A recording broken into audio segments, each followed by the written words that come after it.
So today's Coffee with Capper, we're featuring Alexis. So I'm excited. Alexis, and by the way, AI says that Alexis is one of the top agents in Fort Myers. Right. Like literally within the top 3. And it comes up as her team and her, and she hasn't even been playing with the AI yet. She's got the advantage, sorry guys, but she has an advantage. So get out there and start typing. So tell us this. What did you do before you got into real estate? I was an office manager for a small construction company. What made you say, I'm not gonna do this anymore? I actually did both for a while. So I had my girls, they were able to come to work with me at that time, and they were 2 and a newborn, and then of course they grew up, and then he slowed down, so that was 09 maybe. And then I already had my real estate license, and I was like, okay, I'm gonna do this part-time because it's fun and you can do it part-time and have the flexibility and freedom, and it works out great. Well, that doesn't really happen that way, but I think we all learn that if we start part-time, and then it just grew from there. And then I went through a divorce and was like, oh, I really have to work. How long did you do it part-time? I would say probably 3 to 4 years. And in that time, when you say part-time, define that for me. I would do floor time at the real estate office I was with 1 or 2 days a week for 4 hours or so each time. And then if somebody had something they wanted me to sell or help them buy, I did. And if not, I was just a mom. You got divorced, and that was the FYI, that's also how I got into real estate. The big motivator. You got divorced, and now you had to be a moneymaker. Yes. Okay, so that was your inspiration. Then what changed? I switched to a little bit larger of a company. I surrounded myself around people that were doing more, and then when I didn't have my kids and they were with their dad, I worked until 10 o'clock at night at the office and just tried to be a sponge and take in everything I could and work hard. So when you're a new agent and well, you weren't new because you're 4 years into it, but you had to really I was fairly new though. You still were kind of new and fresh. Yeah. So what was probably the most important thing for you to start doing? You're saying being a sponge and being around it, but like what really was what were you learning? Like why were you surrounding yourself with people like that? Because I knew I had to make money. Okay. And then I would say, I would just start sharing. I would ask other people, hey, can I share your listing that you just listed? And for the brokerage I was with, you were allowed to. So I would share it on Facebook, and Instagram wasn't a thing then. And then I've grown up here, so I think that also helps, like knowing people. I've known people since school, middle school, high school. So I think the more I posted and put myself out there back then, it wasn't like it is today, but I just think that helped grow my business. Was that done then through lead generation, or how did you get in front of these people? Just on Facebook, I would just post like it was my listing, even though it wasn't. So what year were we at when you decided to go full-time? I would say 2013. Who taught you goal setting and goals and getting conversion and stuff like that? I would say probably my broker at Market America, Joyce Gregory, was the one that really took me in and was like, okay, do this. Don't post things like this on your social media. Instead, post this, or positive, not negative. And then it was just the people I worked with, like the guys in the office. At this time, the foreclosure market was strong, so they would sit in front of their computers for the live auction every day and just purchase properties and then flip them and sell them. So I got to see that side of it. Okay. And then it was just the more I surrounded myself around people that were producing, I think it just came. You just learned and implemented and learned and implemented, and it grew from there. I didn't do lead generation like I do here until I came here. Even at Remax, Okay. I didn't do it. They didn't offer that training. They didn't say, oh, call your database. We didn't have a CRM. We didn't have any of that. So I never thought to keep in touch with the person you sold a house to 5 years ago. That's smart. Where are you today? 27 million. Okay. So, and how long have you been at Keller Williams? 5 years. 5 years. So when you came here, and obviously things you said were different because nobody was talking about these things when you came here. What was your first thing that you started to implement and started to go, okay, hold on, there might be some things I'm not doing? Lead gen, which is what I talked about on stage. So when I came here, thanks to Jessica Nolan back there, I was a big Zillow agent. So I was spending over $6,000 a month for Zillow leads. You cannot keep up with that amount of leads. It's just not even possible. So I was just throwing money away. Leah was here at the time and was like, hey, have a call with a MAPS coach. Just have a call. It was like you got a free month if you came. So I did, and Kobe was my coach back then. Our first call, and he's like, we went over the numbers. He's like, what you paid for Zillow and what you made is just like 2 to 3 transactions. If you keep in touch with people you know, since you grew up here, you can make that plus more, and you're not married to your phone waiting on that Zillow call because you think it's the $1 million buyer when it's not. So he had me quit Zillow that day at 6 o'clock, and I was sick to my stomach.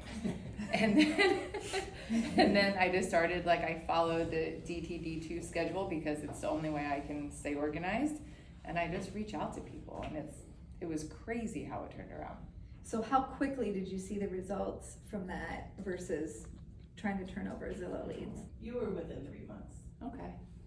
So within 3 months, you could already see the results of just lead generating. Yeah, and that was COVID, so you're just really checking in with people. Like, I'm not like, hey, who do you know that wants to buy, sell? I'm not one of those people. So it's just like, hey, how are you? Do you need anything? Do you need toilet paper? Do you need me to drop off paper towels outside your door? What do you need? And then I think that made me feel good and made them feel good, and then it just took off from there. So it's just care calls. Yeah. Today, what do you say when you call? Depends who it is. Hey, Okay. just checking. I still don't really ask for business. Like, do you have any questions? Is there anything you need? It just, like, all depends who it is. Okay, so you come here, you become one of our top agents, and actually as a agent, you are the top solo agent with an admin. So talk to me about what this looks like for consistency, time blocking, things like that. What does your life look like?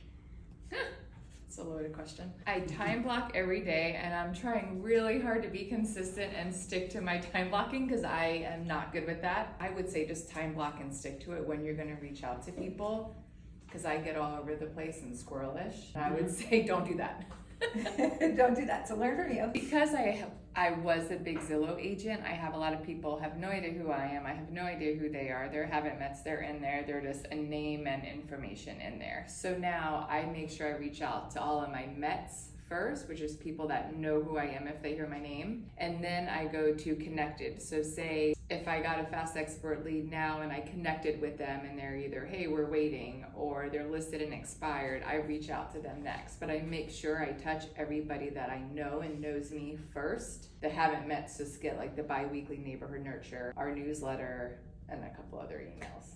But I'm not putting my time into haven't mets anymore. I think that's brilliant. You've identified that if I spend my time calling people I don't know, the conversion rate to appointment is a lot less. Oh yeah, for sure. Even just to get them to respond. And I'm a texter, I'm not a caller. So to get them to respond, but you know, like how many texts are people getting? Hey, I want to buy your house. I'll pay cash for your house. Mm-hmm. I'll do X, Y, and Z. Like now it's probably worse than ever. Yeah. So you're buried in there.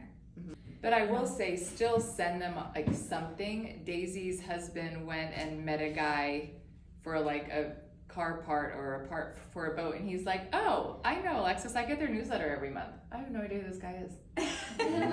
But he's in our database. Yeah, he's in the database, right? The newsletter and the neighborhood nurtures, you can do it twice a month or once a month. And don't be critical of how perfect it is, because you'd rather them think it's not perfect and call you than think it's perfect and just never call you. Mm-hmm. But for that neighborhood nurture, I have clients that call me and say, I just had somebody call me, I don't even know who they are, and they said, I get your nurture, it's time for me to sell my house. So you don't know what's working, how much of your business should be automated that you're not automating, that if you were and that's all they were getting, that could convert for you. And I will say, check on command, because you can see who viewed their portal and who logged in recently, and touch them too. Yep. Like, hey, yes, I saw you were on the website yesterday or over the weekend. Do you have any questions I can help you with? So with the 2 letters scheduled a week, they're tagged that way. Okay. So like last week, I think was MNX. So I pull up that tag and then Mets, and then that's who I reach out to. Okay. Your touch campaign, you've got your DTD2. What else is lead generation for you? A couple of lead sources like Fast Expert, where you don't pay anything monthly and it's a referral fee upon closing. So we do get some of those. Events, probably the fundraisers. This is a big piece of her lead gen. It's like when we collect the peanut butter and jelly, school supplies, and blessing baskets, we reach out to everybody through smart plans, phone calls, texts. If we have an event for that function, we'll say, hey, come to this happy hour, invite them to that. I've attended her happy hours before. It was pretty well attended. That was a school supply one, Kate, yeah. That was pretty well attended. Mm-hmm. So she's bringing them together at a happy hour to say, just bring your items here and have a cocktail and appetizers with me. And you have a pretty good turnout for that. I do, and I feel I've learned Cape Coral people do not like to cross the bridge to come to Fort Myers, and Fort Myers people are not going to Cape Coral. So if you know a lot of people in both places, have 2 different events. Okay, all right. So when you do the school supply drive, you have one in both? Okay, Yes. all right. And then with blessing baskets, do they deliver here? Deliver here, Venmo, or we pick up. That's coming up in the fall here. So when you go to start the promotion of that, now last year we had 2 We'll have hurricanes to do it this month. that caused us an issue and got our delay out for our, but the smart plan will go out earlier this year. We still did really good last year for 2 hurricanes coming through, and there's many agents that do that. So I suggest everybody do it. It's a great reason to reach out, and It's a so great easy. fundraiser. You're literally calling and asking, we'd like your help in helping Lee County Schools. They've identified 500 families that need a Thanksgiving meal. And you can drop it off here, and we give them a date for the drop off, and we have a little party here for them when they come in, and they just bring their baskets in, but they could come all day. They could come the day before, they could come the day after. Usually it's about 3 days later they pick them up. Okay, so you do the peanut butter and jelly drive is in June?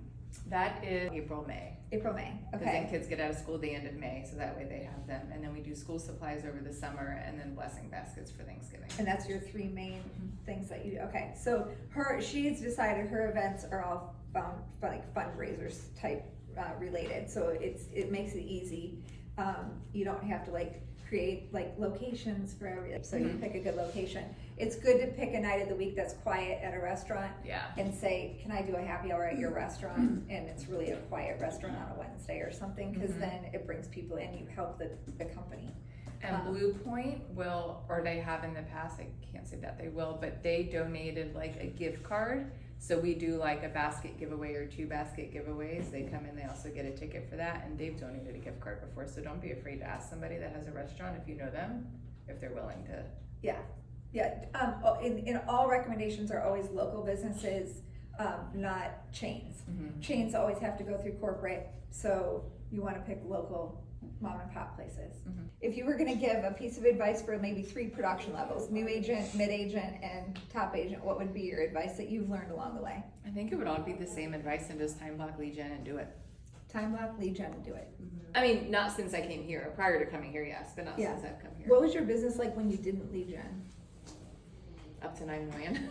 Up to 9 million. And I that was the like number 1 cap. agent in our Remax office, which was a small one off of Colonial. But then I was like, okay, that's great. I'm here. Now what? Yeah, now what? And who do I learn from to go to the next? Right. It's funny, there's that saying, like, do you want to be the big fish in the small pond, or do you want to be the small fish in the big pond? And there's a cap on what your knowledge can, where you can get. There's a cap on where you can get when you don't have people to look towards to say, now where do I go? Yeah. Like you got there, so now you're the top dog. I was talking to a guy the other day, and he said, I'm going to surpass the top 2 agents in my office, and the top agent in their office is 14 million. And I was like, oh, well, he's going to have to come here. Right. Because he's going to surpass the cap. And then what? He's like, they're not doing what I'm doing. And so he's doing things that are different. All right. Thank you. You're welcome. Thank you. Thank you. Awesome. Yeah.